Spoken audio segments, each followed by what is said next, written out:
Button up here. Log in. They have multiple logins. I'm just going to say use Hardy Hardy.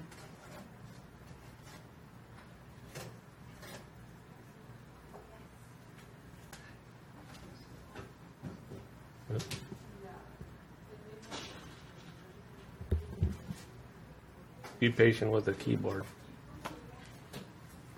Hardy Hardy, get you there, admin, everything is available.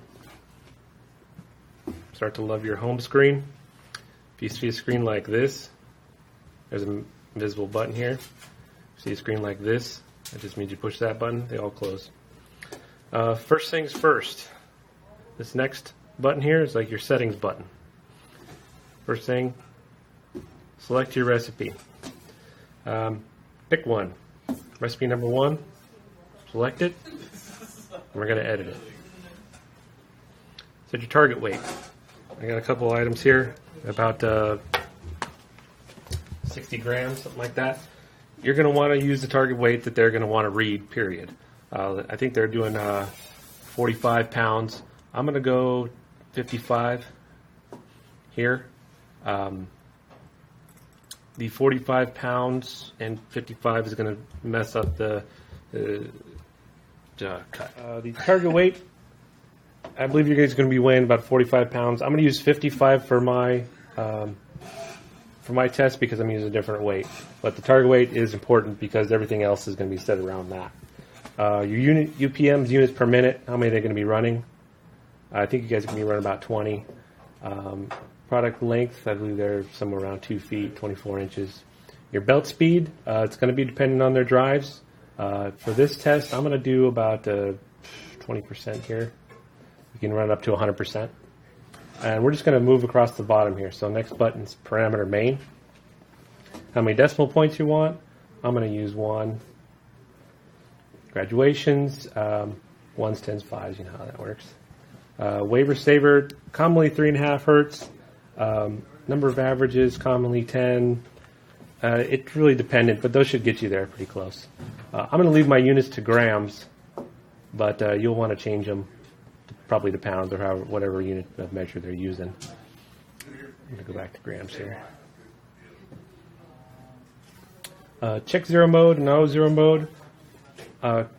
We leave those on for most intents purposes of what you're going to be using. Your auto zero tolerance, I don't know if you're familiar with that, but how many pounds you'll allow it to auto zero off. I would think they would be somewhere around 0.1 tenth of a pound. Then I'm going to move up here. Variation threshold, motion threshold, those are filters. For right now, we're going to take them down to 0.001.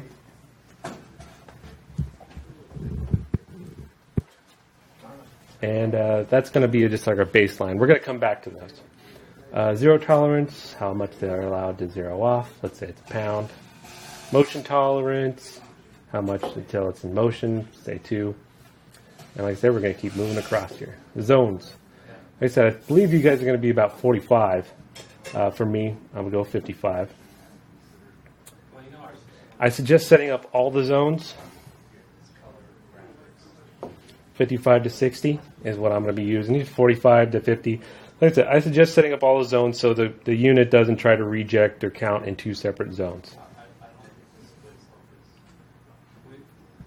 They'll auto-populate for you. And commonly you'll have the rejects turned on if it's lower.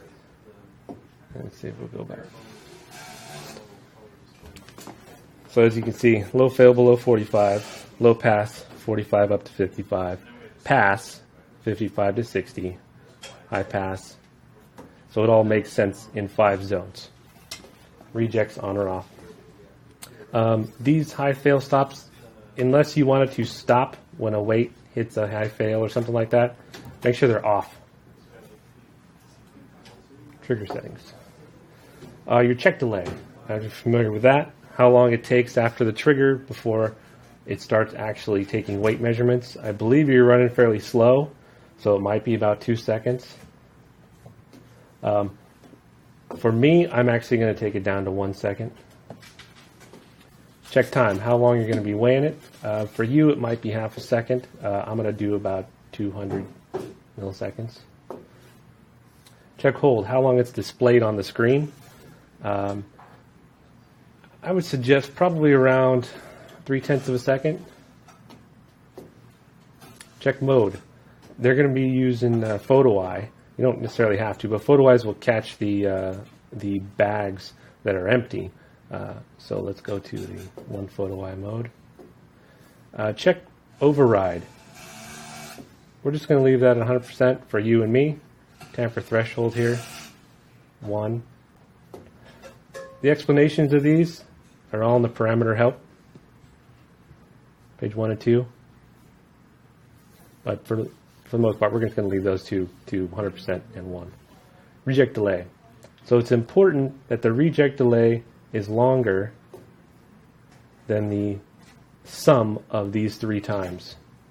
So you got 1200 milliseconds plus 1500 milliseconds. I'd say about 2 seconds reject delay. Yours is going to vary. It will need to be longer than your times here. So you may be up into the 5-second range, something like that. It's no big deal. Whenever this starts counting, it's going to finish, and whatever weight it has is going to either reject or pass. So if you don't have a weight, if you haven't gone along this time and gotten a weight, it's going to be 0, so it's going to kick it off. So I was talking about in the email. I'll go back down to 3 seconds here. How long the reject is going to kick?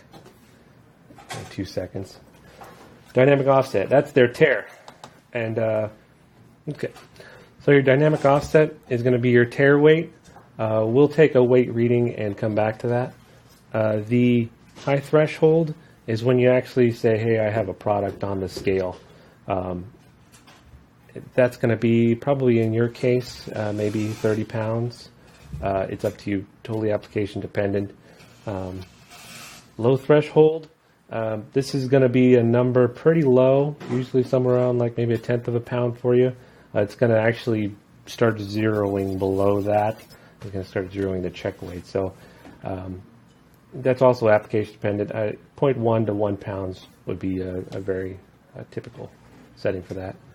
So any changes you make, they're basically stored in a register, and they're not applied or saved or anything. They're just in space.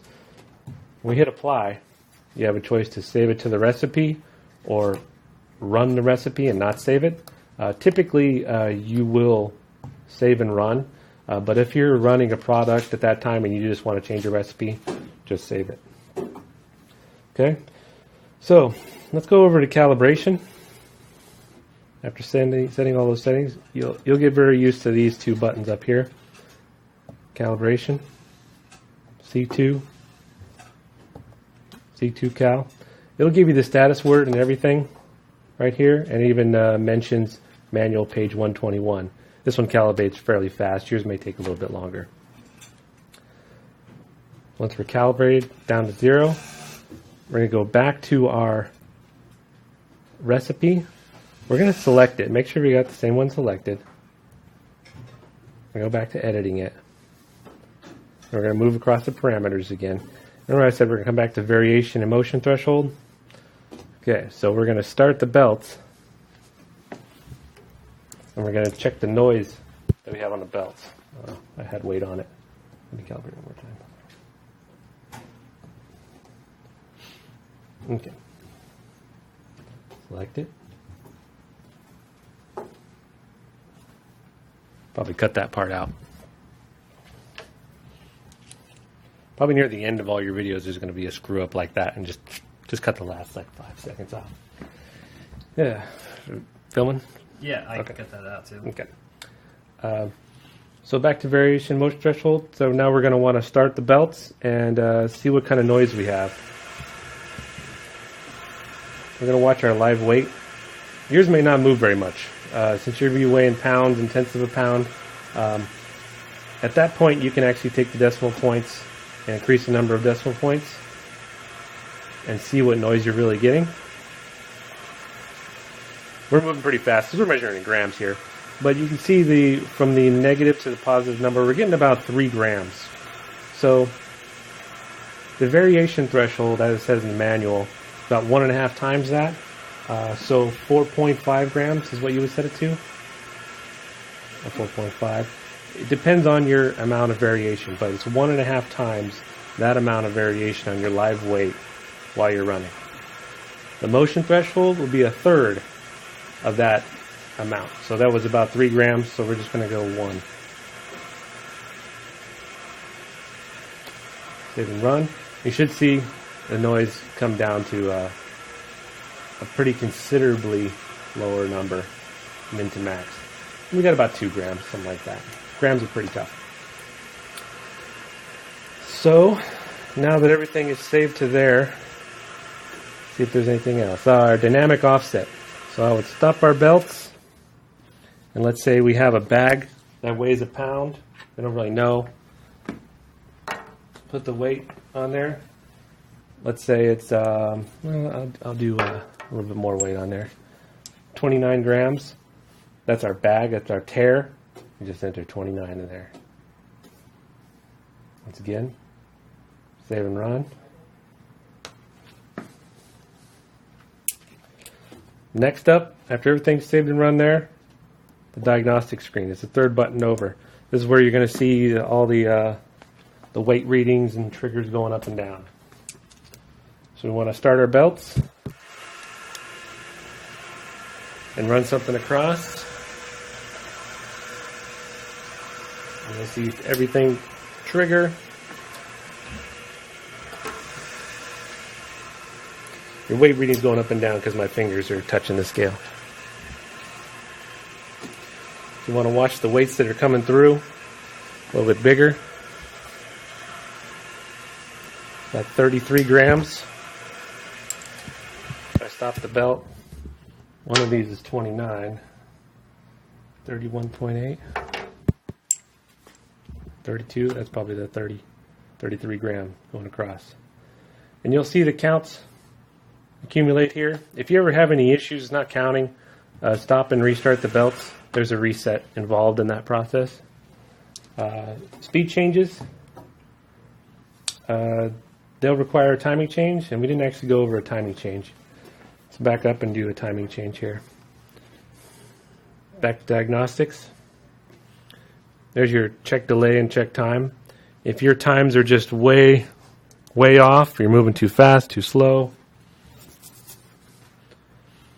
let it clear. Triggered, check delay, check times. Let's say you think that's too much or too little, trying to capture that weight reading. Let's do it again. Let's say this is way beyond your weight trace, which is that yellow line. Let's say the green is your check time. Let's say that's way beyond one end or the other, where your check delay, which is the orange line, is beyond one end or the other of this yellow weight trace. You want to adjust the check delay and check time. You can go back to the parameters, trigger settings, check delay and check time. Let's say you want to change it to, let's say 200 milliseconds instead. Save and run. Go back to your diagnostics and do it again. That's how you would adjust it. It shortens up the check delay, check time. That graph is not perfect. We're limited to the HMI speed. However, it's a good show of how many times you've flagged the trigger. Shows your check delay, orange, and your check time, green. The captured weight is the white. This shows that that's your check hold time. Do those things.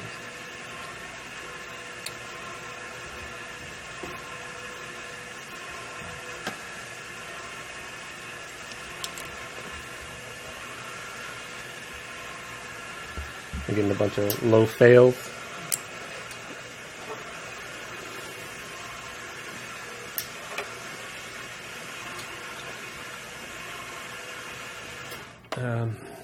So at the end of the last video, stuck some weight on there. It's weighing really light, 35 grams. I know these are about 60 together. We're getting a bunch of low fails.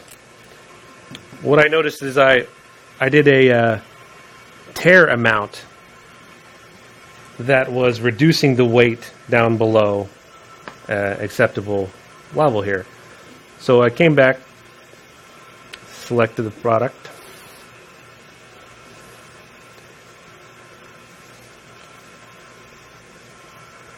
the dynamic offset. So I put half my weight into the dynamic offset. Really, what you're going to end up doing is putting your bag weight, which is probably a pound, something along those lines. If we go back to the home, you'll see we're going to get a really high weight because we're 62 grams. Our target set point is 55 grams, so we're actually well above our target set point because I only put one pound or 1 gram for the tear weight. If I take the tear weight back to a realistic number, I'd say 10 grams, something like that, to bring it back down into the usable ranges just for this experiment. You'll see our old weight, and you'll see our new weight. So that tear amount affects a lot. It was affecting us really high, or really low, really high, and it'll bring you right into your target set point range when it's set correctly. I want to do something on the config menu of the machine. There's a couple little settings. Machine configuration. So the indicator on time, that's how long the stack light is going to stay on. PE block timer, that's how long that that photo eye is allowed to be blocked before it sets an alarm.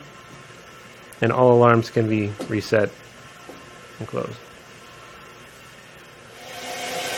Okay, so here's an example of some timing that is just too long outside the weight trace. You'll see the yellow weight trace. You'll see that your check delay is really long and your check time is really long. Your weight's on and off before you even start checking that weight. A couple examples. So you're going to get some crazy check weights, probably very low. Check weight should show up there, -5 pounds. To adjust this the fastest way, we want to take that check delay down, probably about 10% of what it was, something like that, 100 milliseconds. And our check time, we'll just do 500 milliseconds, just to reduce everything and back it up a little bit.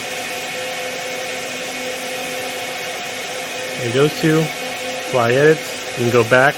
So you go back and forth between those screens. So you get the check weight within the weight trace plateau. You can see we're still not centered. Maybe increase our check delay, probably maybe double what that was. We saw it was a good second. Now we took it down to 100 milliseconds. Now we're going to stretch it out to 200 milliseconds. You get used to doing this, going back and forth.